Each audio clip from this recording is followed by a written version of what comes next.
खबरों में बने रहने के लिए बेल आइकन दबाइए और हाँ, फर्स्ट इंडिया को सब्सक्राइब जरूर। नमस्कार, आप देख रहे हैं बिग फाइट लाइव और आपके साथ में विजेंद्र सोलंकी। जीत की कीमत क्या होती है वो उनसे पूछिए जो जीत नहीं पाए, जो हार गए। ये वाकया कांग्रेस में क्या सच में सही साबित हो रहा है? क्योंकि पहले हारे हुए सांसदों से प्रदेश प्रभारी और अध्यक्ष ने मुलाकात की और आज हारे हुए विधायकों से मुलाकात हुई। जाहिर है हार के कारणों को जाना गया होगा और बीते 4 साल में अपनी ही सरकार में उनको कितना सम्मान मिला, उनकी सीट पर कांग्रेस कार्यकर्ताओं को क्या सम्मान मिला, ये पूछा भी गया होगा। और क्या उनके इलाकों में सरकारी कार्यक्रम या पार्टी कार्यक्रम में उनको कितनी तवज्जो मिली, जाहिर है ये भी सवाल उठा होगा। तो क्या हारे के सहारे जीत की जमीन तलाश रही है कांग्रेस? और क्या ये कांग्रेस की वो रणनीति है जिसके जरिए जमीन की जमीनी हकीकत समझ पाने में आसानी होगी? आज बात इसी मुद्दे पर।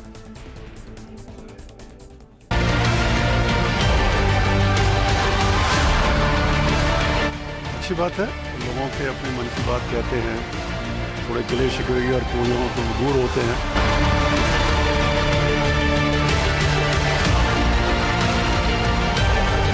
सब लोग एकजुट होकर के 2023 में पुनः सरकार बनाएंगे।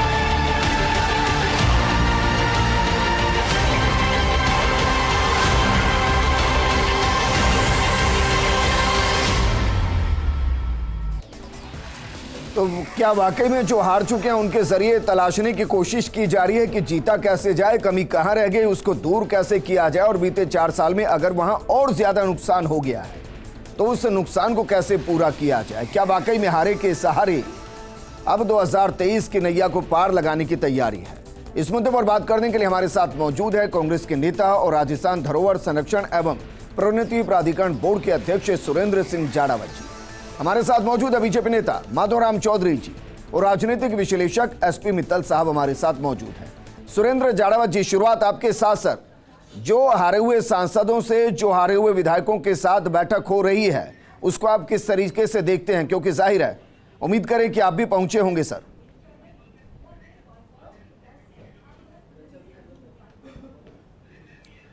जी, मैं पहुंचा और ये हमारे जो नए प्रभारी बने सुखजिंदर सिंह रंधावा साहब जी, वो कल स्थापना दिवस पे हमारी मीटिंग हुई और उसके साथ साथ हम सबको भी अलग अलग वो सारा फीडबैक ले रहे हैं।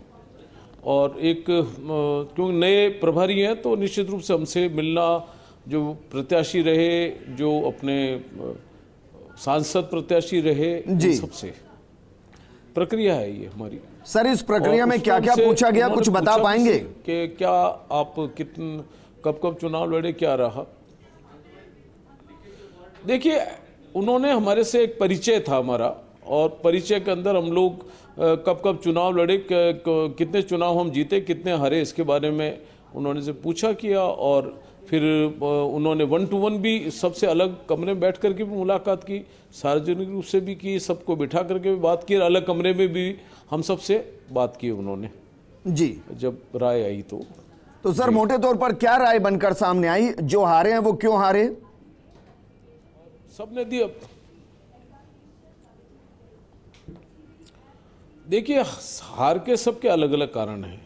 अब कोई ये कहते हार तो हार है, हार गए, अब तो कैसे जीता जाए? क्योंकि मैंने उनको 1 to 1 जब बात हुई तो मैंने उनको स्पष्ट कहा कि सरकार के खिलाफ कहीं एंटी इनकम्बेंसी नहीं है, और उसका कारण है कि सरकार के अंदर जो योजनाएं मुख्यमंत्री जी ने दी है, सबसे बड़ी योजना चिरंजीवी योजना जी, मैं बताऊं, मेरे विधानसभा क्षेत्र, अपने मेरे जिले चित्तौड़गढ़ के अंदर 46,000 लोगों ने इसके अंदर इलाज कराया है अभी तक, इस चिरंजीवी योजना लागू होने के बाद में।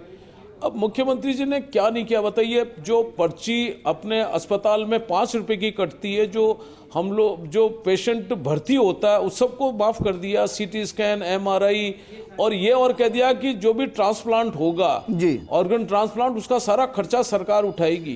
सर, ये तो योजनाएं अच्छी हैं, इनका तो हम भी कई बार जिक्र कर चुके हैं, लेकिन मेरा सवाल आज ये है कि जो हारे हुए विधायकों से बातचीत हुई है, क्या उसमें सब निकलकर सामने आए कि साहब 4 साल से कार्यकर्ताओं को सुना नहीं जा रहा, हम हारे हुए प्रत्याशी हैं, हमें तवज्जो नहीं दी जाती, जब कार्यक्रम होते हैं हमें बुलाया नहीं जाता, जहां से निर्दलीय जीत कर आए हम हार गए, जहां से बसपा के विधायक जीत कर आए थे जहां हम हार गए, वहां हमें तवज्जो नहीं दी जा रही, कार्यकर्ताओं को सुना नहीं जा रहा, यह भी तो एक अलग तरीके की पीड़ा होगी ना सर।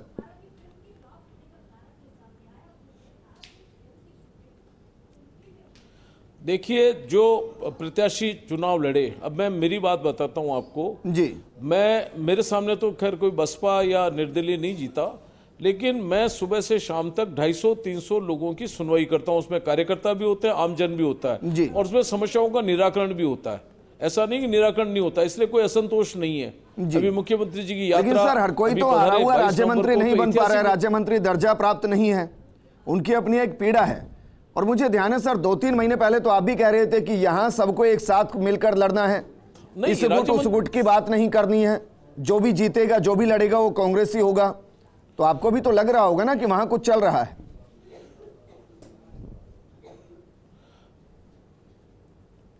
नहीं, हमारे यहाँ, मैं तो अभी 1 साल पहले, अभी फरवरी के अंदर हम लोग बने, उसके पहले भी हम तो लगातार काम कर रहे थे। पार्टी जहां का आदेश दे रही थी वहां पे संगठन का काम भी कर रहे थे, कार्यकर्ताओं के भी काम हो रहे थे।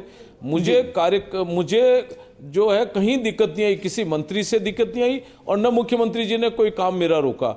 आप एक्टिव होंगे, आप जनता की समस्याओं के बारे में जाके अधिकारियों से मिलेंगे, सरकार कांग्रेस की है तो निश्चित रूप से काम होगा। कोई अधिकारी मना नहीं कर सकता और कोई मंत्री मना नहीं कर सकता। ठीक है सर, ये तो अच्छी बात, आपने एक अलग पहलू बताया है सर। वापस मैं आपके पास आऊंगा, हमारे साथ राजनीतिक विश्लेषक एसपी मित्तल साहब भी हैं। एसपी मित्तल साहब, जरा बताइए, इसको तो एक मैं नवाचार इसलिए कहूंगा क्योंकि जीत का असली स्वाद अगर किसी से पता करना है तो उनके घर जाइए जो हारे हुए हैं, वो बताएंगे कि जीत का मतलब क्या होता है।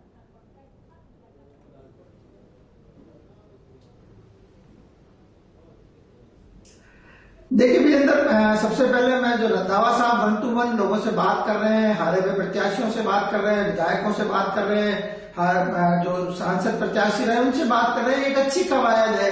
लेकिन हम देख रहे हैं कि पिछले 4 साल से जो प्रभारी है राजस्थान के, वो यही कवायद कर रहे हैं। आपने देखा दिसंबर 2018 में जब गठन हुआ तो उसके बाद में अविनाश पांडे साहब भी यही कवायद करते रहे, 1.5 साल तक उन्होंने यही कवायद की। उसके बाद में आपको ध्यान हो कि जब राजनीतिक संकट हुआ तो सचिन पायलट साहब दिल्ली गए, तो सचिन पायलट के विरोध के कारण अविनाश पांडे साहब को हटाया गया। फिर बाद में अजय माकन साहब आए, 2.5 साल तक वो रहे। अजय माकन साहब ने भी 1 to 1 मुलाकात की, इसी तरह लोगों से, इसी तरह कांग्रेस के नेताओं से संवाद किया। लेकिन एसपी मित्तल साहब, मैं माफी के साथ आपको रोक रहा हूं, जिन कवायदों की आप बात कर रहे हैं वो जीते हुए विधायकों के साथ की कवायद थी, ये कवायद हारे हुए विधायकों के साथ है।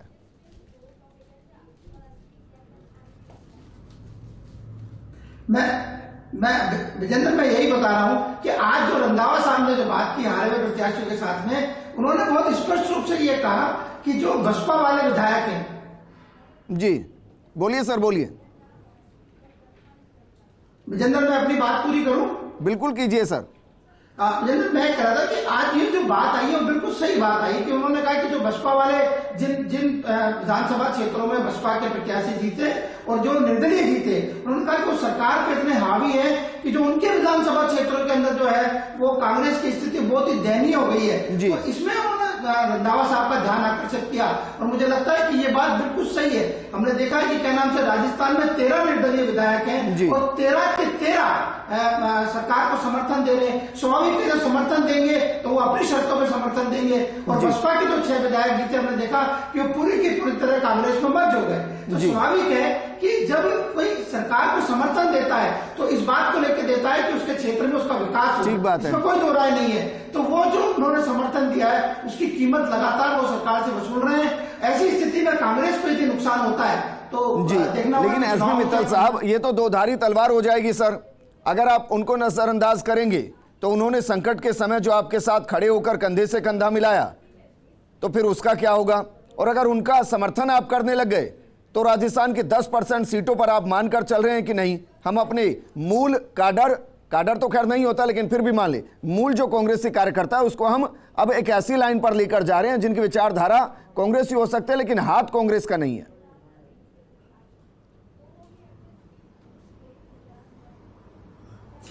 देखिए मेरा ये मानना है कि जो प्रत्याशियों ने जो बात कही है उनको इस बात से एतराज नहीं था कि विधायकों का जिनका समर्थन है उनका सम्मान है। उनको इस बात से एतराज था कि वहां पर कांग्रेस को जबरदस्त नुकसान हो रहा है। जो कांग्रेस के कार्यकर्ता उनका मान सम्मान सम्मान नहीं हो रहा है और उनका मान सम्मान हो रहा है जो सरकार को समर्थन दे रहे हैं या उनके लोग समर्थक लोग हैं। तो ये वाकई कांग्रेस के लिए चिंता का विषय है कि जिन क्षेत्रों में निर्दलीय और बसपा या दूसरे जो सरकार को समर्थन वाले हैं उनमें कांग्रेस की स्थिति आखिर में क्या होगी।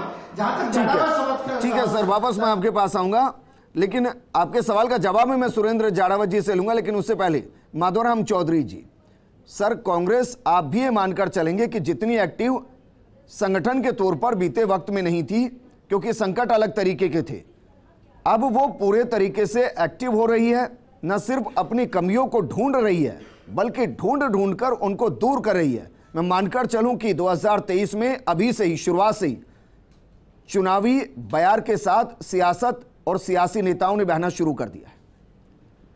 देखिए विजेंद्र जी, आपने ये देखा अभी कांग्रेस के अंदर एक भारत जोड़ो यात्रा निकली जी, दूसरा इनका अभी एक अधिवेशन हुआ। उन अधिवेशनों को दोनों में ये देखिए, उनमें राजस्थान की जनता की चिंता कहीं नहीं की गई, न किसान की चिंता की, न 16 बार पेपर आउट हो गया उसकी बात की, न लाइट की प्रदेश में क्या स्थिति है उसकी चिंता की।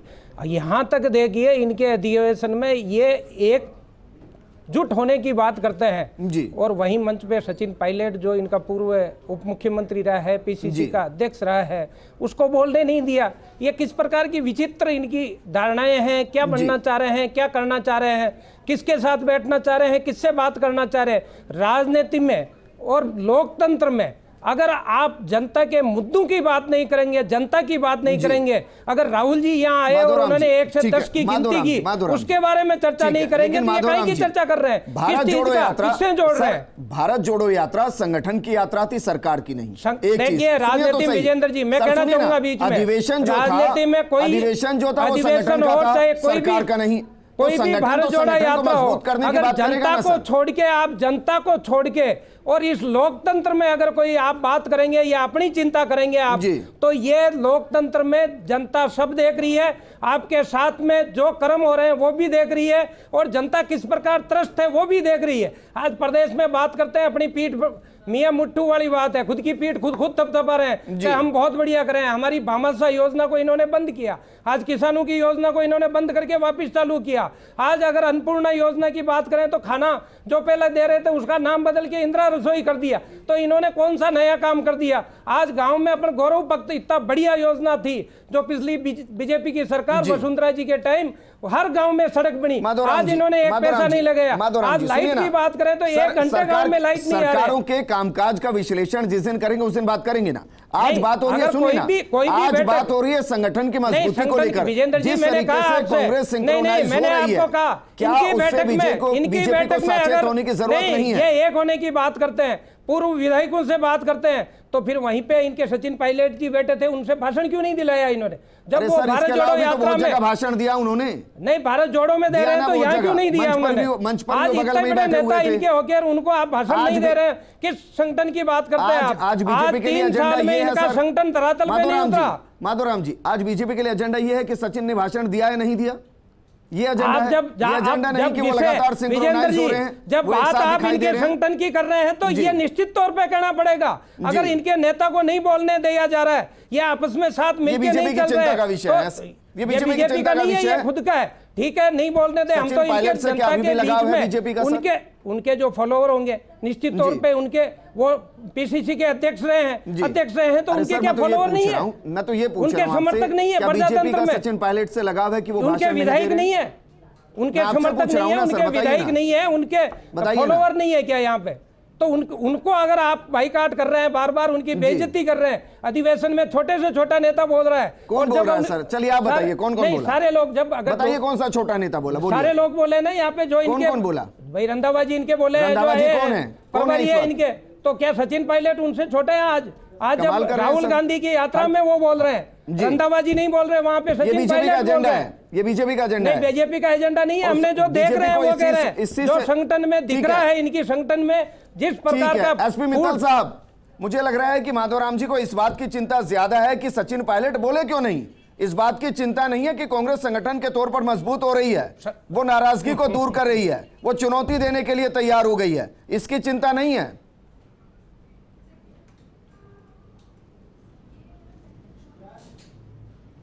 देखिए विजेंद्र, मेरा ये मानना है कि जो भारतीय जनता पार्टी की बात है, उनके नेता कुछ भी कहें, लेकिन शायद उनको ये लगता है कि चूंकि राजस्थान में एक बार की परंपरा रही है, एक बार कांग्रेस, एक बार भारतीय जनता पार्टी, तो उनको लगता है कि इस बार चूंकि हमारा नंबर है तो हम कुछ भी बोले, हमको तो सत्ता में आना ही है, हमारी तो जीत होनी ही है। तो मुझे लगता है ये आश्वस्त है इस बात को लेके, इसलिए इनको अपना जो संगठन है उसके बारे में कोई शायद गंभीरता नहीं होगी, लेकिन कांग्रेस में क्या हो रहा है उस पर इनकी ज्यादा नजर है। नहीं सर, दिलचस्पी इसमें है कि कांग्रेस में सचिन पायलट के साथ क्या हो रहा है, वो कहां भाषण दे रहे हैं, कहां नहीं दे रहे हैं, मंच पे कहां बैठे हैं, इसमें ज्यादा दिलचस्पी है। सर आज विषय इनके संगठन का है तो उस संगठन पे ही तो चर्चा होगी। मित्तल साहब, जब बीजेपी का कोई विषय ही नहीं है, संगठन इनका है, इनके संगठन की बात हो रही है, तो क्या इनके नेता को जब बोलने नहीं दिया जा रहा? बताइए, संगठन में सचिन पायलट अभी कहां है सर? बताइए। चल, पीसीसी के पूर्व अध्यक्ष नहीं रहे, उनका क्या मान सम्मान नहीं होना चाहिए? उस हिसाब से वहां चंद्रभान जी थे, उस हिसाब से वहां बीडी कल्ला जी थे या नहीं थे सर? तो क्या उन्होंने भाषण दिया? नहीं, बताइए ना, क्या उन्होंने भाषण दिया? सचिन पायलट जी से पहले डॉक्टर चंद्रभान जी अध्यक्ष रहे या नहीं रहे सर? सर ऐसी बातें तो मत कीजिए जो सिर की ना हो, पांव की ना हो।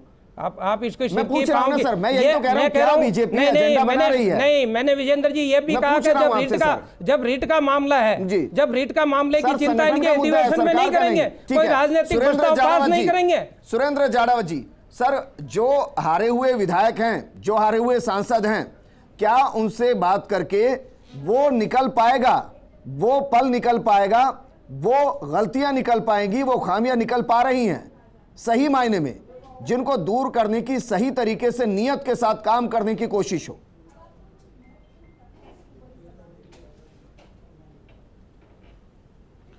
मैंने आपको बताया ना कि उन्होंने जो अपने निर्दलीय जो जीते हैं वो निश्चित रूप से कांग्रेस बैकग्राउंड के लोग जीते हैं, जिन्होंने बरसों तक कांग्रेस में काम किया, जिनका खानदान कांग्रेसी है। वो लोग 13 लोग जीत करके आए हैं, उनका आप उठा करके पृष्ठभूमि देख लें जी। और ये जरूर है कि कोई ऐसा इशू है जिसमें दोनों की अगर कोई आपस में मिसअंडरस्टैंडिंग हो जाती है, जो प्रत्याशी है जो निर्दलीय जीता है, तो वहां बस एक सामंजस्य किसी एक इशू पे हो सकता है, हर इशू पे थोड़ी होता है। काम सबके हो रहे हैं काम में, न तो कोई मंत्री मना करता है, न मुख्यमंत्री जी का तो द्वार खुले हुए हैं। सुरेंद्र जी, इस बात को तो सर आप भी मानेंगे कि एक विधानसभा क्षेत्र में अगर 3 विधायक प्रत्याशी हैं या 2 अलग अलग विधायक रह चुके हैं, तो सर वो बेशक पार्टी के बैनर तले तो एक हों, लेकिन उस विधानसभा क्षेत्र में वो नेता के साथ जुड़े होते हैं और नेताओं के हिसाब से ही वो कार्यकर्ता बटे भी होते हैं। ये तो आप मान ही लेंगे सर।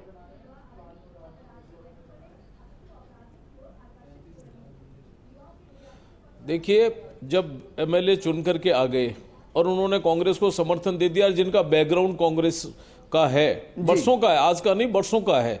अब मैं कोई उदाहरण नहीं देना चाहता, लेकिन महादेव सिंह जी खंडेला है, उनको कौन नहीं जानता? संयम लोढ़ा जी को कौन नहीं जानता? बाबूलाल जी नागर को कौन नहीं जानता? अभी आलोक बेनीवाल जी की पृष्ठभूमि को कौन नहीं जानता? बताइए आप, जो अपने जिनके देश की आजादी के साथ ये लोग कांग्रेस के आंदोलनों के अंदर इनके परिवार की जो है, जो बसपा से कांग्रेस में आए, उनकी बात करते हैं सर। अब ये बताइए, वर्तमान स्थिति में वो नेता तो कांग्रेसी हो गए हैं, अब जो कांग्रेस का मूल वहां कोर वोटर है या जो मूल वहां कार्यकर्ता है और जो आपके हारे हुए प्रत्याशी हैं, वो किसके साथ खड़े हैं उस सीट पर?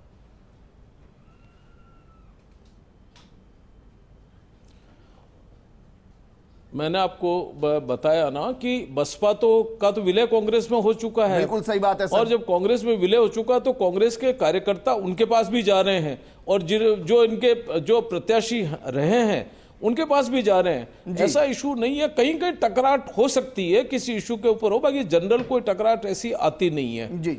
और निश्चित रूप से आप मान करके चलिए कि मैं आपको एक दावे के साथ कह सकता हूं, 2023 में कांग्रेस की सरकार की मुख्यमंत्री अशोक गहलोत साहब ने जो हर वर्ग के लिए जो योजनाएं दी है ना, उसके आधार पर कांग्रेस की सरकार बनेगी। मैंने तो रंधावा साहब से भी खुले तौर पे निवेदन किया है कि कोई एंटी इनकम्बेंसी नहीं है। एसपी मित्तल जी, फाइनल कमेंट में आपसे चाहूंगा, क्योंकि राजस्थान में बतौर प्रभारी वो दौर भी देखा है जब प्रभारी आकर कहते थे कि मैं ही दिल्ली हूं, और फिर वो दिल्ली चले गए हैं।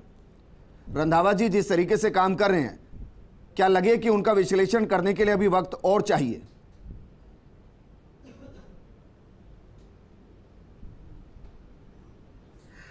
नहीं, देखिए विजेंद्र, मेरा मानना है कि अब जब लोकसभा, जब विधानसभा चुनाव के अंदर 10-11 महीने रह गए हैं, तब ये कवायद हो रही है। अब इसमें वो कितने सफल होते हैं नहीं होते हैं ये आने वाला समय बताएगा।